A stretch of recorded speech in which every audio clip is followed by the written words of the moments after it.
Alors, je suis Sophie Guilloux, maître artisan.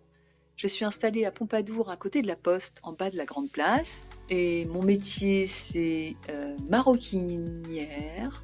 Voilà. Donc, je travaille le cuir. Alors, j'ai créé mon atelier en juillet 1997. Ça fait exactement 22 ans. Alors, je fabrique des sacs et des accessoires de sacs en cuir.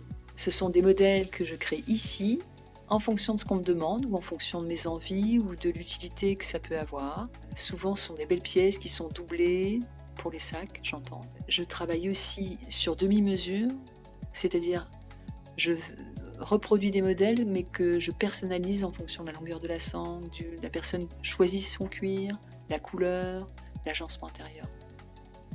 Alors le produit le plus populaire, c'est le petit sac en cuir increvable qu'on peut porter de 3 façons différentes et qui est au petit prix de 85 €, tout cuir et garanti par l'artisan, qui s'appelle le quart de lune.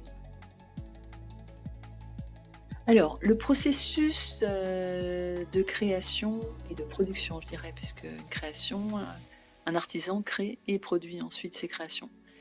C'est d'aller chercher les cuirs en fonction de la collection que je veux créer, ou de la pièce qu'on me demande de créer, la texture, la couleur, le coup de cœur. Ça, c'est très important. Le coup de cœur, des fois, on voit une peau et on se dit « Ah, ça y est, je sais ce que je vais faire avec, ça va être génial ». Voilà, on jubile. La jubilation, c'est très important. Voilà. Ensuite, je reviens avec mes peaux. Alors, une peau, on met très longtemps à la travailler. Moi, si je travaille entièrement une peau, je mets 1 mois. C'est très très long.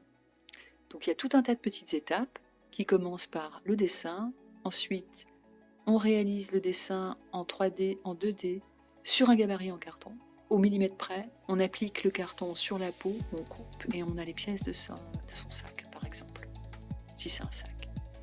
Ensuite, on affine les bords de la peau, on les remborde. Ça, c'est la finition maroquinerie. Ensuite, je colle, je couds. Et parfois, je recolle et je recouds parce qu'il y a plein d'étapes intermédiaires. Et je finis par brûler les fils comme on a vu tout à l'heure.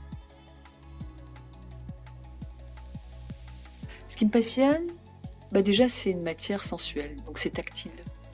Je crois que les artisans d'art, ils sont artisans d'art parce qu'ils aiment le contact avec leur matière. Ça peut être le bois, le cuir, la porcelaine, le métal, je sais pas. Chacun a un rapport particulier à sa matière. Moi, j'aime la souplesse, la chaleur. Et puis, j'aime créer. C'est jubilatoire de créer. Créer pour quelqu'un, créer pour soi. Voilà. Alors, des fois, on décide de créer quelque chose, c'est programmé. Et des fois, pouf, c'est l'accident ou un pli de matière qu'on voit qui va inspirer une création et on se laisse guider, on se laisse mener.